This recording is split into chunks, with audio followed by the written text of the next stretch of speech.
Previous lecture में हम लोगों ने जो हायर परचेज से related meaning, definition, parties, features, advantages, disadvantages, hire purchase agreement, contents of hire purchase agreement, important terms और फॉर्मूलाज देखे थे। अभी के लेक्चर में हम लोग हायर परचेज और इंस्टॉलमेंट सिस्टम इनके बीच का डिस्टिंग्विश बिटवीन और लीज और हायर परचेज इनके बीच का डिस्टिंग्विश बिटवीन हम लोग सीखने वाले हैं। पहले लेते हैं hire purchase and instalment system. Hire purchase और इंस्टॉलमेंट सिस्टम, इनमें आने वाले हायर परचेज क्या होता है? It is a contract for hiring. जो हम लोग गुड्स हायर करते हैं उसमें ये कॉन्ट्रैक्ट होता है। हायर परचेज में जनरली क्या होता है कि जो कोई भी गुड्स होंगे, जो कोई भी ट्रांजैक्शंस होंगे, तो वो सभी ट्रांजैक्शंस यहाँ पर कंसीडर होते हैं, राइट। लेकिन गुड्स हम लोग हायर करते हैं at the end of the payment of the last installment. वहाँ पे जो बायर होता है उसके पास में एक ऑप्शन होता है कि आप लोगों को वो पर्टिकुलर असेट परचेस करनी है या फिर नहीं करनी है।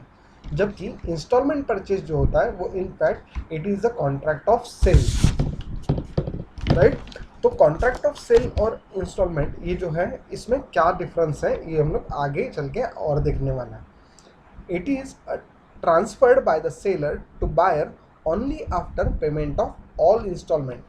हायर परचेस सिस्टम में जो कोई भी कॉन्ट्रैक्ट है हायरिंग का, वो हम लोगों के पास में जो ओनरशिप होगी, वो ओनरशिप कब ट्रांसफ़र होगी? तो सभी इंस्टॉलमेंट पे करने के बाद में ट्रांसफ़र होगी।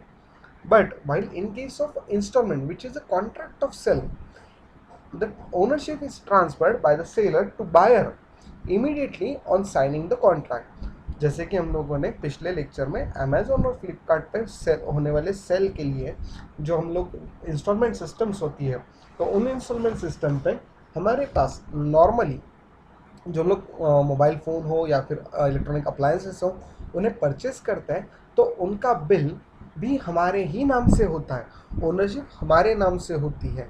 जबकि जो इंस्टॉलमेंट्स होते हैं वो इंस्टॉलमेंट्स का पेमेंट हमें करना होता है हमारे फाइनेंस प्रोवाइडिंग कंपनीज को या फिर सेलर को, राइट। जो ओनरशिप होती है वो इंस्टॉलमेंट में इमीडिएट ट्रांसफ़र होती है eight the time of sale transaction, और जो हायर परचेस एग्रीमेंट में वही ओनरशिप आफ्टर लास्ट इंस्टॉलमेंट के बाद ट्रांसफ़र होती है। In case of the hire purchase system, the buyer is like a bailee. Bailee कौन होता है? तो एक तरह का एक टेनेंट होता है जो हम लोग क्या करेंगे, तो हम लोग उसे वो पर्टिकुलर असेट यूज करने के लिए देते हैं, और at the time of completion of the installments हम लोग उसे एक ऑप्शन देते हैं कि whether you have to purchase this assets और नॉट। वहीं अगर इंस्टॉलमेंट परचेस के बारे में सोचें, the buyer is not in the position of bailee, right. Hire purchase system के अंदर जो रिस्क होती है वो रिस्क ज़्यादातर सेलर के पास में होती है। क्यों?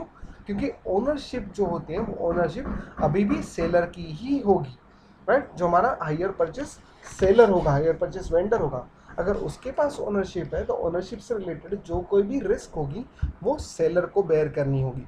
जबकि इंस्टॉलमेंट सिस्टम पे ओनर जो होता है वो ओनर बायर बन जाता है immediately eight the time of sale transaction, तो सभी रिस्क बायर को बेयर करनी होगी। जैसे कि फ़ोन, अगर हम लोगों ने फ़ोन परचेस किया तो हम लोगों को उस फ़ोन से रिलेटेड जो कोई भी रिस्क होगी तो वो रिस्क वहाँ पे बेयर करनी होती है खुद को, right. On default of the payment of any instalment by the buyer, the seller can repossess the goods. कहीं पर इंस्टॉलमेंट में अगर डिफ़ॉल्ट हुआ तो वो गुड्स की डिमांड, पोजीशन जो है वो डिमांड कर सकता है, कौन? Seller. But in the installment system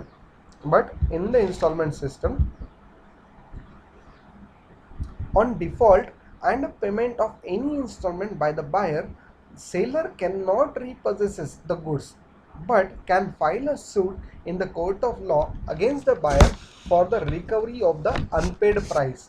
जो कोई भी अनपेड प्राइस होगी उसके लिए वो केस फाइल करेगा, लीगल एक्शन लेगा, बट ओनरशिप के लिए वो क्लेम नहीं कर सकता है, राइट। नेक्स्ट आते हैं हायर परचेस सिस्टम के अंदर आने वाले डिस्टिंग्विश पे। The buyer can exercise the option of return of the goods.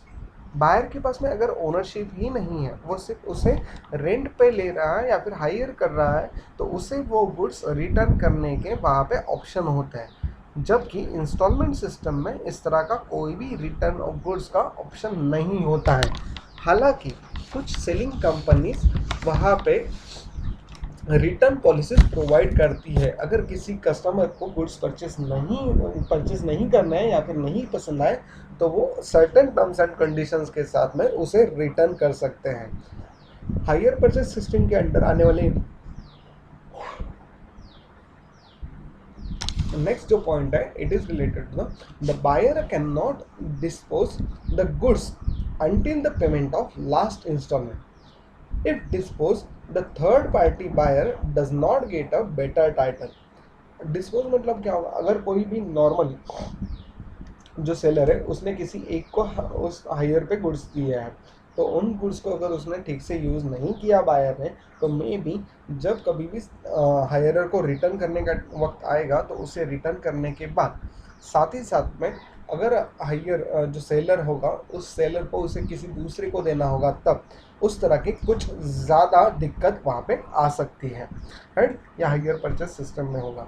जबकि इंस्टॉलमेंट परचेस में the buyer has the right to dispose the goods even if all installments are not yet paid. नहीं चाहिए मुझे phone, नहीं चाहिए मुझे ये assets, मेरे पास में अब ओनरशिप भी है और टाइटल भी है और मैंने इंस्टॉलमेंट्स अभी तक पे भी नहीं किए, मुझे नहीं चाहिए तो मैं इसे डिस्ट्रॉय भी कर सकता हूँ, डिस्पोज भी कर सकता हूँ।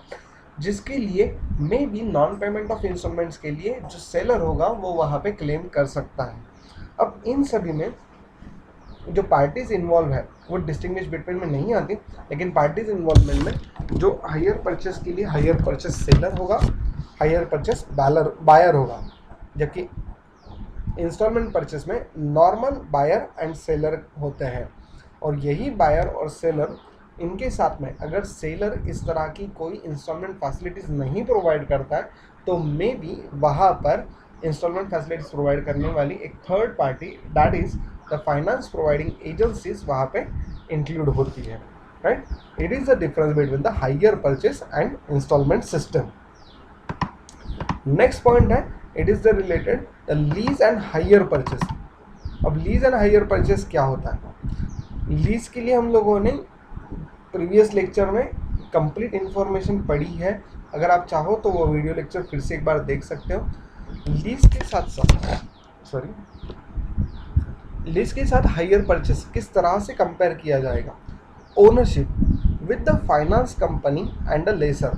जो लीज होती है तो उसमें ओनरशिप जो होती है वो लेसर के पास में होती है या फाइनेंसिंग कंपनी के पास में होती है, जबकि हायर परचेसिंग में it is transfer to the hirer on the payment of last instalment.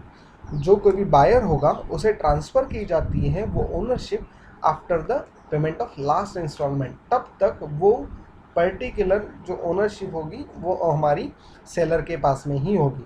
But in case of leasing वहाँ पे कंप्लीट लेसर के पास में ही, जो हमारी रेंट पर प्रॉपर्टी जो ओनर होता है उसी के पास में ही ओनरशिप रहती है।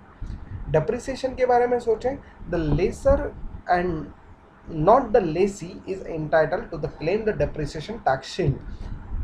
डेप्रिसिएशन कब चार्ज होगा? डेप्रिसिएशन किसे चार्ज करने की अनुमति होगी? जो ओनर होगा वो ओनर उस असेट्स को बैलेंस शीट में असेट साइड में दिखाएगा as a capital goods in a fix asset, और उन फिक्स असेट पे डेप्रिसिएशन अगर हम लोग चार्ज करते हैं तो जिसके पास ओनरशिप होगी वही उसे डेप्रिसिएशन पे क्लेम कर सकता है या चार्ज कर सकता है। जबकि जो लेसी होगा वो लेसी इस तरह की जो फैसिलिटी है वो एंटाइटल नहीं कर सकता है। हायर परचेस में क्या होता है? हायर जो होता है is entitle to claim the depreciation on a tax shield. Hire मतलब कौन है? जो हमारा बायर होगा वो। अब बायर क्यों डेप्रिसिएशन चार्ज कर सकता है या फिर डेप्रिसिएशन वहाँ पे टैक्स कर सकता है? क्योंकि at the time of the payment of the last installment ownership उसके पास आने वाली, तो जो कोई भी इंस्टॉलमेंट वो पे कर रहा है वो इंस्टॉलमेंट्स अगर उसने उस पर्टिकुलर असेट को परचेस किया या गुड्स को परचेस किया at the time of final after the payment of the last instalment, तो ownership will be transferred to the buyer and he will be liable to show these assets as a capital goods, so he is entitled to charge or claim the depreciation in the tax sheet. Capitalization के बारे में अगर सोचें तो leasing के लिए done in the books of lessor. Capitalization मतलब क्या है? तो जो हमारे कैपिटलाइज असेट्स को हम लोग कैपिटलाइज करते हैं। कैपिटलाइज करना मतलब क्या कि जो हमारी फिक्स असेट्स होंगी उन्हें कैपिटल गुड्स कंसीडर करके या कैपिटल असेट्स कंसीडर करके बैलेंस शीट में असेट्स साइड में हम लोगों को फिक्स असेट्स के अंडर रिकॉर्ड करना। तो लीजिंग में वो लेसर करता है, जबकि हायर परचेस में वो बायर करता है, दैट इज हायरर करता है। पेमेंट्स के बारे में अगर सोचा जाए तो नेक्स्ट पॉइंट जो है, it is related to the entire lease payments are eligible for tax competition in the books of Lesi.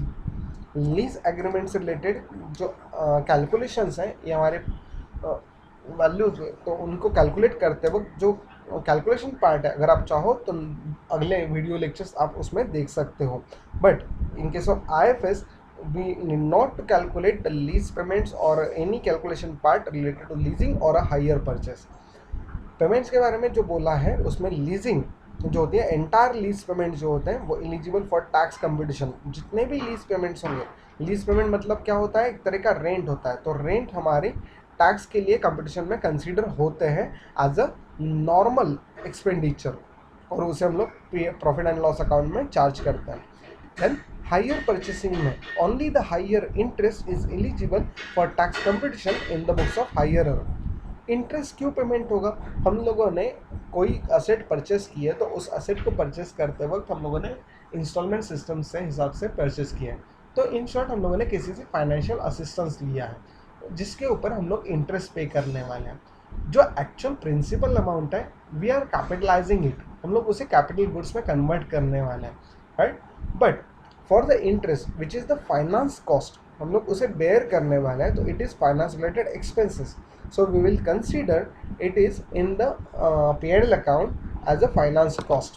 Income statement के अंदर फाइनेंस कॉस्ट के अंदर उसे हम लोग रिकॉर्ड करेंगे, राइट। और ये किसके बुक्स में होगा, तो ये हायरर के बुक्स में होगा, जबकि हायर जो सेलर होगा उसके बुक्स में उसे इनकम करके हम लोग कंसिडर करेंगे।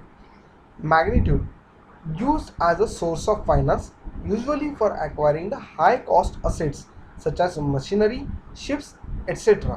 जो मेजर मशीनरीज होती है लीजिंग के लिए, ऑपरेटिंग जो लीज होती है, फाइनेंस लीज होती है, जिसमें at the end of the lease agreement buyer के लेसी के पास में एक ऑप्शन होता है कि उसे परचेस करें या नहीं करें। तो ऐसे बिग इक्विपमेंट्स के साथ में हम लोग वहाँ पे डील कर सकते हैं। जबकि in case of the hire purchasing it is used as a source of the finance usually for acquiring the low cost assets such as automobiles, office equipments etc। तो बेसिक डिफरेंस क्या है leasing में और higher purchasing में, जो bulk amount होगी, major amount होगी, अगर वो उस तरह से होगी तो उसे हम लोग लीज के लिए लीज के थ्रू इस्तेमाल करते हैं, या फिर हायर परचेसिंग जो स्मॉल अमाउंट ऑफ असेट्स के लिए यूज करते हैं वो, राइट। नेक्स्ट आते हैं हमारे मेंटेनेंस ऑफ असेट्स के लिए। मेंटेनेंस ऑफ असेट्स में लेसी जो होता है is in case of financial upkeep is the responsible of the lessor in the case of operating lease. जो हमारी फाइनेंशियल लीज होगी तो उसमें लेसी, और ऑपरेटिंग लीज होगी तो उसमें लेसर वहाँ पे रिस्पॉन्सिबल होता है मेंटेनेंस के लिए। जबकि हायर परचेस में जो हायरर होता है वो उसकी रिस्पॉन्सिबिलिटी होती है टू मेंटेन द असेट्स। जो असेट्स होगी उसे मेंटेन करने का काम हायरर का होता है। हायरर कौन होता है, it is a buyer. Nature of asset के बारे में सोचें तो assets as a fixed assets of the lessor, जो फिक्स असेट्स होती हैं वो लेसर की, लेसर कौन होता है, जो रेंट पे देता है, जो लीज पर देता है प्रॉपर्टी, तो उनकी वो फिक्स असेट्स होती हैं। जबकि हायर परचेस में जो it shows the assets either as a stock in trade और एज अ रिसीवेबल्स, जो स्टॉक इन ट्रेड या रिसीवेबल्स होंगे वो यहाँ पर कंसिडर होते हैं, राइट। देन डाउन पेमेंट के बारे में, लीजिंग एग्रीमेंट, लीज एग्रीमेंट्स में, लीज कॉन्ट्रैक्ट्स में कहीं पर भी डाउन पेमेंट नहीं होते हैं, कोई भी डाउन पेमेंट की रिक्वायरमेंट नहीं होते हैं, because the all instalments are considered as a lease payments या फिर lease rent, right. In case of hire purchasing और instalment system even it is required the down payment to pay the down payment, buyer को down payment करना ही है और बचे हुए अमाउंट के लिए वहाँ पे हायर परचेस एग्रीमेंट कंप्लीट करना है, राइट। तो ये थी हमारी दोनों distinguish between, which is related to the hire purchase and installment system and lease agreement and hire purchase. Everyone